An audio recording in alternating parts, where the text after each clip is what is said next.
Bu neçə gündür ölkəmizdə uşaq pulu məsələsi həqiqətən xalqımızı narahat elədiyi kimi bizi də narahat edir. Çünki biz də bu xalqın bir üzvüyük.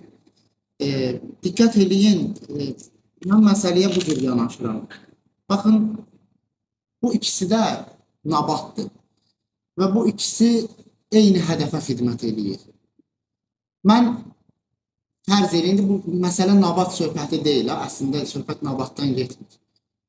Bir dənə deputat çıxır xalqa deyir ki, uşaq pulu verilsə xalq tənbəl olacaqdır, işləməyəcəkdir və yaxud da hansısa dolayı yolla xalqı təhqir edir. Bu birisi də çıxır deyir ki, bu səhv deyil, bunu tənqid edir. Cəmaət da deyir ki, bu pisdir, bu da yaxşıdır. Amma məsələ bunun pis, bunun yaxşı olması deyil. Bu ikisi də eyni şeydir. Məsələ nabatdan getmir. Bu nabatı kim əlində tutubdur və hansı hədəfə görə bu işi görür, odur.